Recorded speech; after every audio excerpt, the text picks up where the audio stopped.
జై శ్రీరామ్ అండి. ఎలా ఉన్నారు? ఇప్పుడు కథ ఏంటంటే ఒక మంచి స్టోరీ చెప్తాను.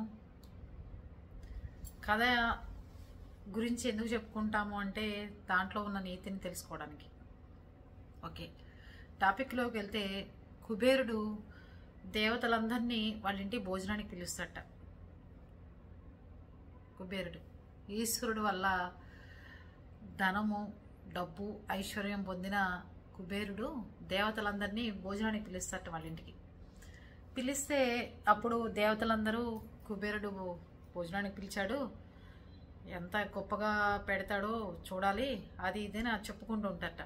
కానీ కైలాసం నుంచి మాత్రం ఎలాంటి ఆహ్లాదకరమైన తన గురించి మాట్లాడుకున్నట్టు వార్త రాకపోయేసరికి కుబేరుడికి ఒకంతు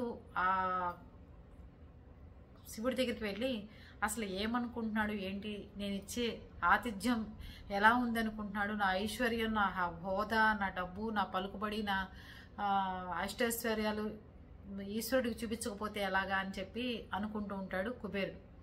అలాగే కైలాసానికి వెళ్తే కుబేరుడు రావటం చూసి పార్వతీదేవి, శివుడు మాట్లాడుకుంటారట. చూసావా, మనం ఐశ్వర్యం ఇస్తేనే మనకి చూపించాలి గొప్పలు అనుకుంటున్నాడు కుబేరుడు, అది తనకి ఎప్పటికీ అర్థమవుతుంది. శివుడి ద్వారా ఐశ్వర్యం పొందిన కుబేరుడే శివుడికి నా ఐశ్వర్యం ఏంటో చూపిద్దామని చెప్పి భోజనానికి పిలిచాడంటే మరి ఎలా పార్వతి అని చెప్పి అడుగుతాడు శివుడు పార్వతీదేవిని.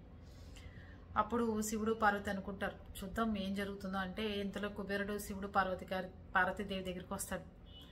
మరి స్వామి వస్తున్నారా మా ఇంట్లో ఆతిథ్యానికి, అందరూ వచ్చారు, మీరు రాలేదని చెప్పి వచ్చాను మిమ్మల్ని పిలవడానికి. అంటే మాకు కుదరదు, కానీ అప్పుడే వస్తున్న విఘ్నేశ్వరుడిని చూపించి విఘ్నేశ్వరుడు వస్తాడు, తీసుకెళ్ళండి వినాయకుడిని అని చెప్తారు.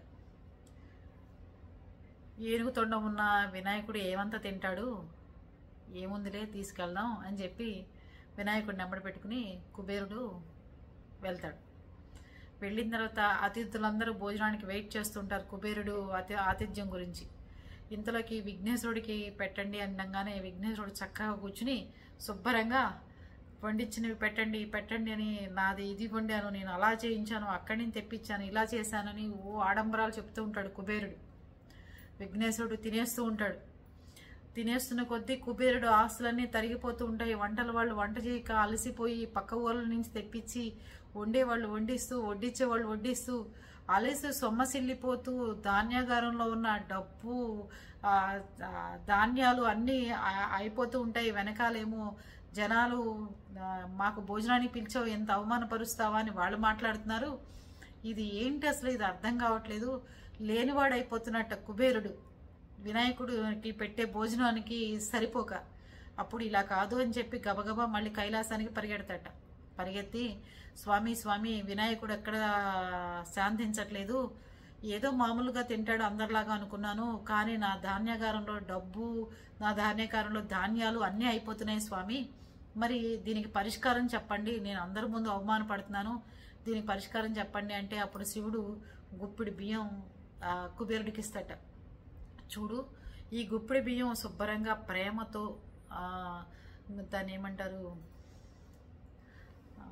దేవుడికి నైవేద్యంగా ప్రసాదంగా వండుతున్నాననుకుని వండు, అప్పుడు అది తీసుకెళ్ళి వినాయకుడికి పెట్టు అని చెప్తాడు. వెంటనే వెళ్ళిపోయి భక్తి శ్రద్ధలతో వినాయకుడికి చక్కగా వండి అది తనంతట తాను వెళ్ళి కుబేరుడు వడ్డిస్తాడు. వడ్డించగానే వినాయకుడికి పెద్ద పెద్ద తేపులు వస్తాయట. తేపులు వచ్చి, అమ్మో చాలా తినేసాను కుబేరా మీ ఇంట్లో, నాకు చాలా కడుపు నిండిపోయింది, ఇంకా నేను సెలవు, నేను వెళ్ళొస్తాను అని చెప్పి చెప్తాట. అప్పుడు కుబేరుడు అనుకుంటాట, చూసావా, ఈశ్వరుడు ఇచ్చిన సంపదని నేను ఈశ్వరుడికే చూపించాలనుకుంటున్నాను, ఎంత అవివేకం నాది, తప్పైపోయింది స్వామి అని చెప్పి చంపలేసుకుంటాట. ఈ నీతి కథలో అర్థం చెప్పండి ఎవరైనా. ఈ నీతి కథలో అర్థం ఏంటంటే, ఎప్పుడు మనం ఎవరినైనా భోజనాన్ని పిలిస్తే ప్రేమతో మనం వండిన ఒక ఐటమో రెండు ఐటమో చక్క కడుపు నిండా పెట్టాలి తప్ప 10 రకాలు వండి వాళ్ళకి ఏది మన గొప్పలు చూపించుకోవడానికి ఇంట్రెస్ట్ చూపిస్తున్నాం, మన పెళ్ళిళ్ళకి పిలిచి కూడా ఒక్కడి నోరారా, మీరు తిన్నారా, మీరు ఇది వేసుకున్నారా, మీరు ఇది తింటారా అని మనం ఏ రోజు పట్టించుకోకుండా చేస్తున్నాం. కనుక మన ఆడంబరాలు, మన ఐశ్వర్యం చూపించుకునే దానికంటే కూడా కడుపు నిండా జనాలు భోంచేశారా లేదా కనుక్కుంటే బాగుంటుందని నా ఉద్దేశం. అక్కడ ఏది తక్కువైనా మనము ఎదుటివాడికి వ్యక్తం చేసే ప్రేమే వాళ్ళ కడుపు నింపుతుందని నేనైతే అనుకుంటాను. అక్కడ పెళ్లిలో కానీ ఏదైనా ఫంక్షన్లో కానీ ఏదైనా ఆతిథ్యం ఇచ్చేటప్పుడు ఎదుటి వాళ్ళు వడ్డించి 100 రకాల ఐటమ్స్ పెట్టేదానికంటే కూడా కొసరి మనం వెళ్ళి మనం ప్రేమతో మన వాళ్ళకి తినిపించేదే, దగ్గరుండి చూసేదే ప్రేమతో కడుపు నిండుతుందని నా అభిప్రాయం. మీరు కూడా దీనికి ఏకీభవిస్తే కామెంట్ చెప్పండి. ఓకే.